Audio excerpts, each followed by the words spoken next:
Hi there, welcome to my views and news. Big news for you from Somalia, where it seems that Jubaland and federal government are involved in a head-on collision, which could be deadly if there is no intervention to stop this collision.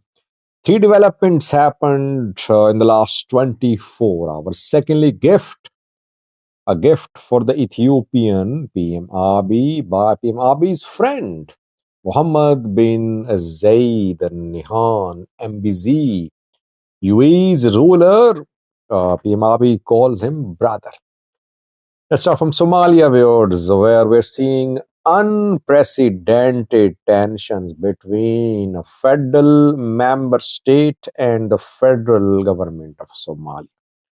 I'm talking about Jubaland versus Mogadishu, the federal government led by President Hassan Sheikh.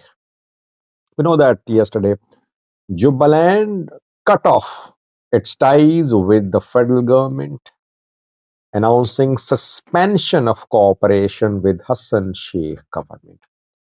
The federal government uh, accused Jubaland of violating Somalia's constitution.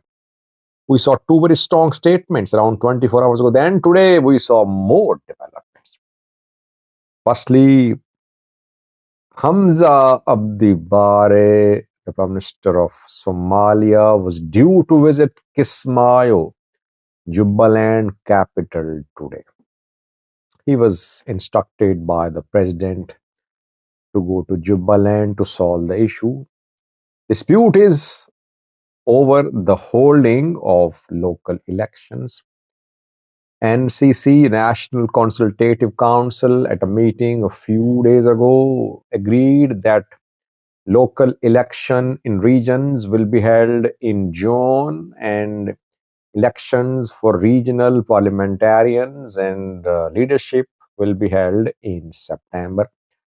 Until June next year, Jubaland president can go on extension. He can be in power, but on extension. Jubaland refused to accept the decision, saying that no extension election will be held in coming days. Election will be indirect election. Federal government wants direct election, one person, one vote. What Jubaland government wants indirect election.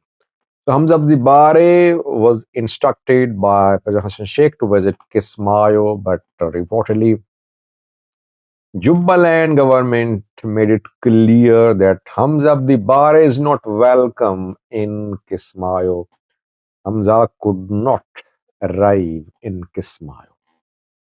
Jubaland stopped the arrival of Somalia's Prime Minister, reportedly. Firstly.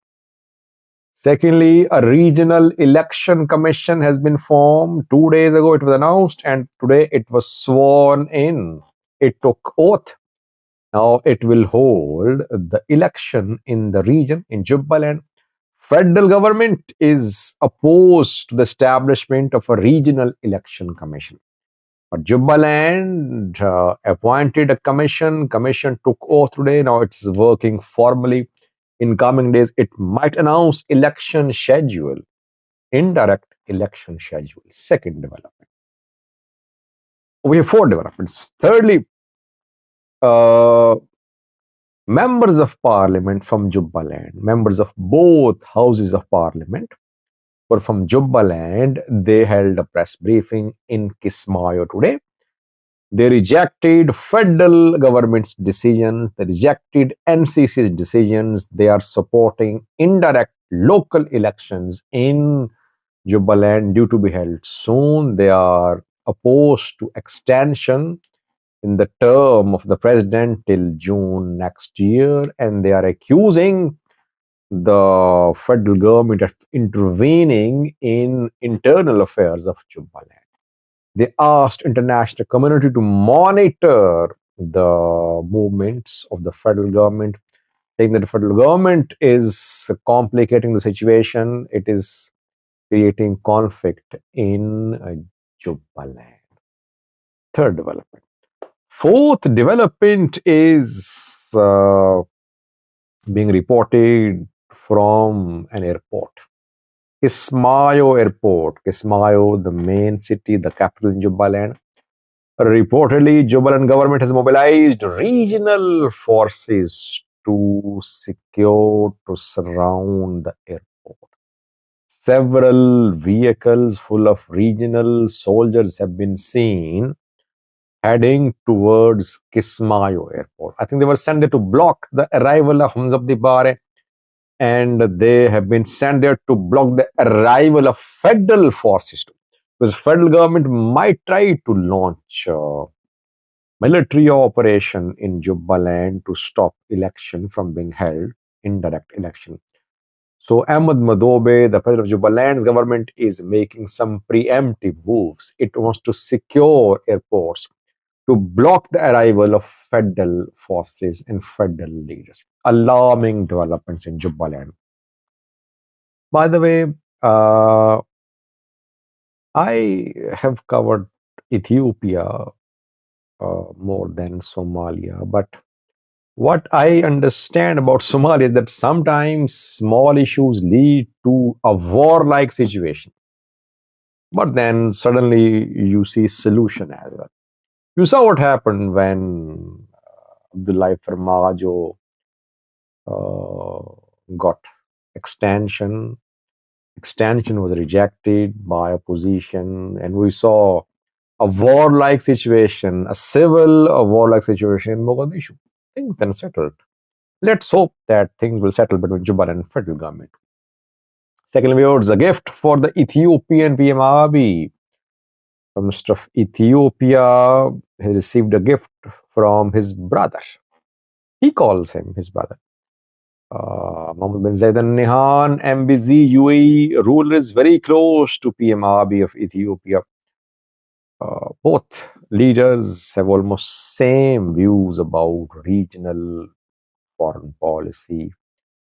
UAE is backing Ethiopian move to get access to sea through Somaliland. UAE is 51% shareholder in Berbera port.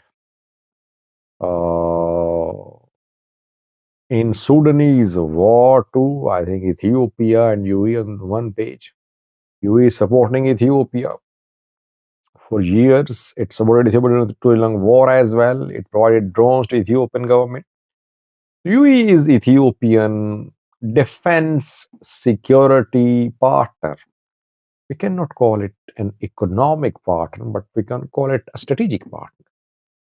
UAE's Mohammed MBZ has gifted several bulletproof modern vehicles to the Ethiopian PM. More than 20 vehicles have been gifted to the Ethiopian PM Abiy by UAE's ruler. It just shows the closeness of ties between MBZ and PM Abiy. PM Abiy, speaking at the parliament a few days ago, said that Middle Eastern countries are supporting Ethiopia in developing, in progressing. That is why the countries which support Ethiopia are Ethiopian friends. Did not name UAE, but main support for Ethiopia, for Ethiopian Abiy from the Middle East is coming from the UAE. Thank you for watching.